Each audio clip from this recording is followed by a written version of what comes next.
Are you noticing your car insurance rate creep up even without tickets or claims? You're not alone. That's why there's Jerry, your proactive insurance assistant. Jerry handles the legwork by comparing quotes side by side from over 50 top insurers so you can confidently hit buy. No spam calls, no hidden fees. Jerry even tracks rates and alerts you when it's best to shop. Drivers who save with Jerry could save over $1,300 a year. Don't settle for higher rates. Download the Jerry app or visit jerry.ai/libsyn today. That's jerry.ai/libsyn. You know what I realized? The hardest part about building a website isn't making it look good. It's getting what's in my head onto the page. But I've been playing with the new Wix Harmony editor, and I'm impressed. You can literally just tell it what you want, or if you're picky like me, jump in and move things around yourself. The nice part is you can hop between AI and hands-on editing, so you end up with a site that actually looks the way you pictured it. Try it out for free at wix.com/harmony. This is Optimal Work Daily. What you need to know about disability insurance for the self-employed by Emily Guy Birken with ptmoney.com. Disability insurance is hardly a sexy topic of conversation or even a common worry. After all, it's not like most of us do anything more strenuous than checking our email on the average day, so how likely is it that we will need disability insurance? As a matter of fact, it's pretty likely. According to the Council for Disability Awareness, CDA, quote, over 1 in 4 of today's 20-year-olds will become disabled before they retire, end quote. The average length of disability is a frighteningly long 31.2 months. These statistics reflect the fact that illness, rather than injury, is the leading cause of long-term absence from work, accounting for 90% of all disability claims. And not even the most safety-conscious among us can claim to be immune to disease. As important as disability insurance is for all workers, the self-employed have a particular need to protect their income. Without an employer behind you to provide even the most basic of disability policies, your income and potentially your entire business is vulnerable. But policies for the self-employed can be difficult to find. Here is what you need to know about finding disability insurance when you are your own boss. 1. You may need to work without a disability net for a few years. The insurance industry is all about mitigating risk. And as every freelancer knows, making a go of self-employment is, in some ways, riskier than collecting a steady paycheck. For that reason, insurers need to see that your income is relatively stable before they will even begin to look at underwriting your policy. According to Barry Lundquist, who's president of the Council for Disability Awareness, insurers need to know that your self-employment status is a career and not just something you are doing while you're in between jobs. In addition to your employment and income history, your insurer will consider if you are a good health risk and if you pose a risk of policy lapse, which tends to be high among the self-employed. Considering the fact that insurers lose money on disability insurance policies in the first year, even without any claims, it's understandable why your insurer would want to make certain you will keep up the premium payments. All of that adds up to needing good credit and several years of income records, generally about 3, before you can find a disability insurer willing to take on a self-employed client. 2. The passive income conundrum. An additional issue that the traditionally employed don't have to deal with is the question of how passive income fits into underwriting for the self-employed. For instance, I published a book on retirement earlier this year, which is earning me royalties. My hope is that it will continue to earn royalties for me throughout the coming years. While that money will add to my income, I also don't have to work to bring it in.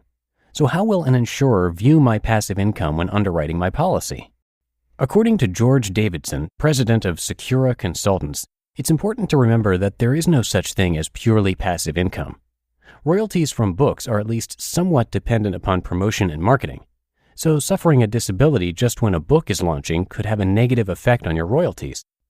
For that reason, Davidson recommends working with an insurance agent who is willing to negotiate with underwriters. In general, underwriters will simply disregard passive income that is less than about 10% of your income as a whole. So if you earned $50,000 total last year, of which $5,000 was from royalties, your insurer will simply look at your total income without worrying about your royalties. If your passive income is a larger share of your total income, a good agent who has experience in negotiating with disability insurance underwriters can get your passive income alleviated in underwriting, particularly if he can prove that a disability would have a negative effect on the promotional work that you do. Basically, it's important to be able to pinpoint your continuing work you do in order to bring in your passive income and make sure you communicate that aspect of your business with your insurance agent. 3. How to find the right disability insurance product. There are a couple of ways to make sure you have the disability coverage you need as a freelancer. The first is to plan ahead before you even leave your traditional job. According to Barry Lundquist, a small percentage of disability policies are portable, so you can take them with you when you quit your cubicle-dwelling job. Another option is to look for professional groups or associations that might offer insurance options. For instance, a lawyer deciding to work freelance from home might be able to purchase a less expensive plan through her local bar association. Finally, it is certainly possible to find a reasonably priced individual policy. It will just take some legwork on your part to find an insurance agent or financial advisor who is well versed in disability insurance and who is comfortable negotiating with underwriters. George Davidson likens finding such an agent to finding a doctor. You want someone with a lot of experience with your particular issue, not someone who is a generalist. Davidson recommends the International Disability Insurance Society as a place to start your search. The bottom line: your income potential is your greatest asset. It pays to protect yourself against the possibility of losing that asset. After all, you insure your cell phone. Why not your income?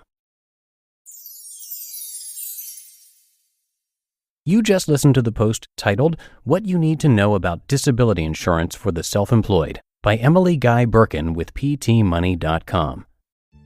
Are you a fraud-paying American?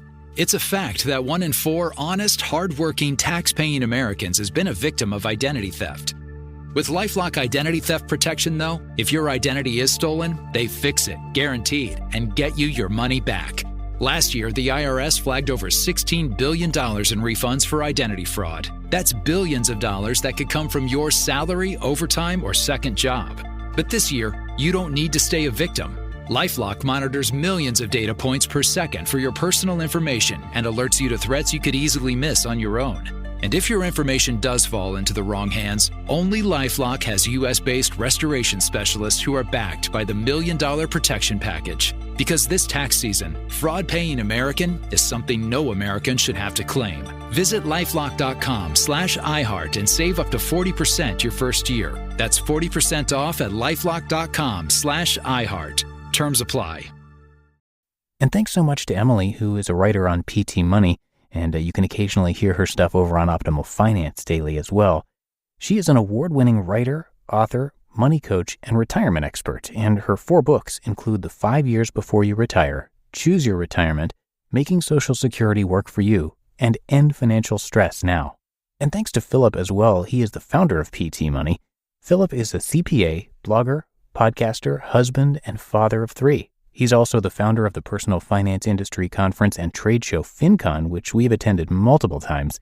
He created ptmoney.com in 2007 to share his advice on money, hold himself accountable while paying off over $75,000 in debt, and to meet others who were passionate about moving toward financial independence as well.